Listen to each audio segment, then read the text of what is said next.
बड़ा शौक है।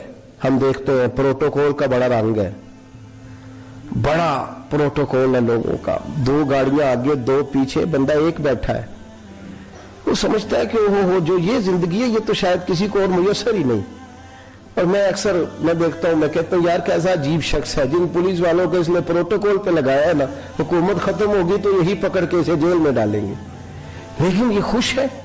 हजरत अबू अली कलंदर रहमतुल्लाह तआला अलैह का एक दरवेश था, तो वो सड़क से गुजर रहा था। अलाउद्दीन खिलजी का जमाना था।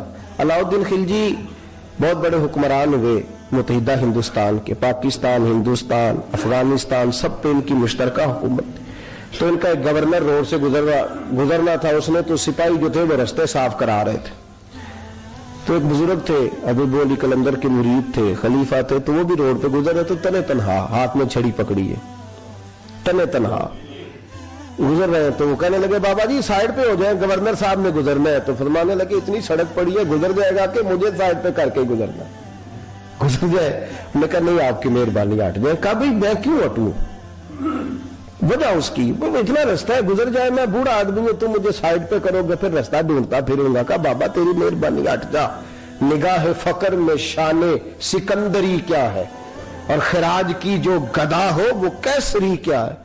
उसने कहा मैं उसको क्या समझता हूं, बादशाह होगा तो घर होगा, मैं उसे क्या समझता हूं। और मैं नाराज ना होइएगा, अमीरों को खराब गरीबों ने किया है, बड़ों को खराब छोटों ने किया है।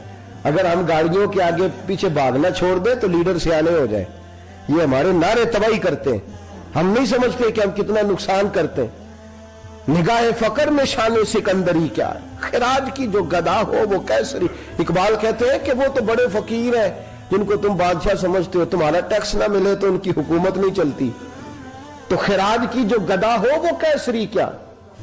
खैर हजरत अबू अली कलंदर रहमतुल्लाह अलैह के वो दरवेश जो थे ना, वो रोड पे कहा बाबा जी हट जाए। कहने लगे नहीं हटता। उन्होंने बाजू पकड़ के ना बाबा जी को मेरा जोर लगाना चाहा, तो बाबा जी ना आलती पालती मार के, चौकड़ी मार के तो जमीन पे बैठ गए। कहने जो उठाया जाता हो तो उठा लो। अब तो दरवेश कभी जिद करते नहीं, और अगर करें तो मुस्लिम शरीफ में मेरे नबी पाक ने फरमाया रुब्बा अशगज़ अगबरा लौ अक़सम अलल्लाह ला अबर्रा। फरमाया रब करीम का बंदा तो अल्लाह को कसम दे दे तो अल्लाह उसकी कसम को पूरा फरमा देता है। अल्लाह उसकी कसम को पूरा फरमाता है। तो मैं जाओ उठता हूं तो उठा लो। बहस होने लगी, लोग इकट्ठे हो गए, रश हो गया। तो इतनी देर में गवर्नर साहब की सवारी भी पहुंच गई। तो गवर्नर साहब कहने लगे बाबा उठता क्यों नहीं। तो मैं लगे क्यों उठूं, इतना रास्ता है गुजर जा। मैं बाबा उठ क्यों शोर डाला हुआ। कहने लगे तू मेरे नौकर का नौकर हो के मुझे उठने का कहता है, मेरे नौकर का। वो गुस्सा आया तो उसने बाबा जी को थप्पड़ मार दिया। बाबा जी और हंसे, कहने लगे तुझे कहा था ना नौकर का नौकर है, तू वाकई नौकर है। उसने कहा मैं थप्पड़ मारता हूं, बाबा हंसता। ये ज्यादा इंसल्ट होती है। आप करके देखें, आप गुस्से के जवाब में गुस्सा करें तो सामने वाले को कोई सजा नहीं। आप कभी गाली के जवाब में मुस्कुरा देना, यार अब मैं तेरे साथ बात करूं, तेरे साथ बहस करो, तुझे ज्यादा बड़ी सजा। याद रखिएगा, हम तो दुश्मन को भी पाकीज़ा सजा देते, हाथ उठाते नहीं, उसे उसकी नजरों से गिरा देते। जब थप्पड़ मारा तो बाबा जी हंस पड़े। कहने लगे तुझे कहा था ना तू गुलाम है, तू भाई वाकई गुलाम है। अब जब हंसे तो अब उसको ढारस हुई, तवज्जो हुई। कहने लगा बाबा माजरा क्या है, मैं कैसे गुलाम का गुलाम हूं। तो बाबा कहने लगा देखना, तुझे मस्जिद आने का कहे तो तेरे लिए मुसीबत है। इतने लोगों को तू टाइम दे लेता है लेकिन अल्लाह को तू नहीं दे पाता। तो तू नफ्स का गुलाम है और नफ्स मेरा गुलाम है, लिहाजा तू मेरे गुलाम का गुलाम है, तू मेरे नौकर का। कहने लगे ये सारी नफ्स परस्ती है, ये जो तूने दुनियादारी इकट्ठी की हुई है ना, ये जो तेरे नारे लग रहे हैं और तू समझता है कि ये मेरे, ये तू तनख्वाह देता है, तेरे नारे लगाते हैं। जरा तनख्वाह छोड़ के बात कर, फिर देख तेरे कितने नारे लगते हैं। तू ये डरते हैं तुझसे लोग, तेरे आगे पीछे भागते हैं। जरा इख्तिदार से साइड हो तो ये पता लगे तेरी कीमत क्या है। तू समझता है कि मेरी जेब में पैसे हैं, लोग मुझे सलूट करते हैं, तो नहीं है, तुझे सलाम कोई भी नहीं कर रहा, तेरी जेब को सलाम हो रहा है, तेरे ओहदे इख्तिदार को और तेरी वहशत और दहशत को सलाम है।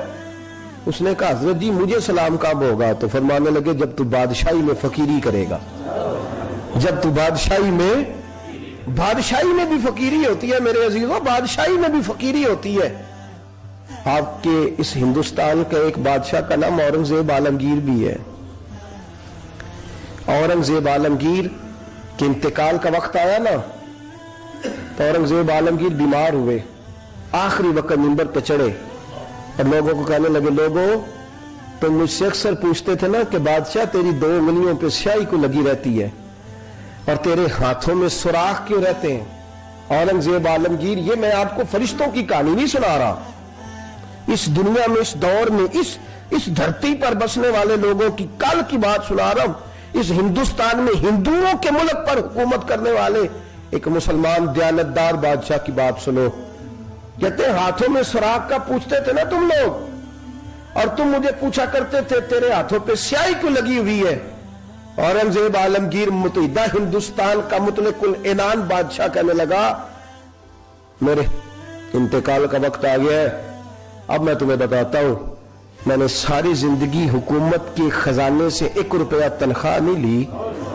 मैं किताबत करता था, किताबें लिख के जो मुझे मजदूरी मिलती थी, और मैं टोपियां सिया करता था, मेरे हाथों में सुराख हो जाते थे, मैंने उसका रिज़्क़ हलाल खाया है।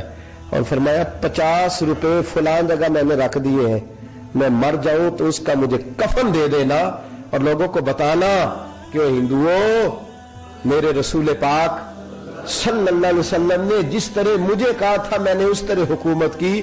वो खुतबा पढ़ रहे थे, औरंगजेब खुतबा पढ़ रहे थे और गलियों में खड़े हिंदू कलमा पढ़ पढ़ के मुसलमान हो रहे थे। मेरे दोस्त, ये बादशाही में फकीरी है।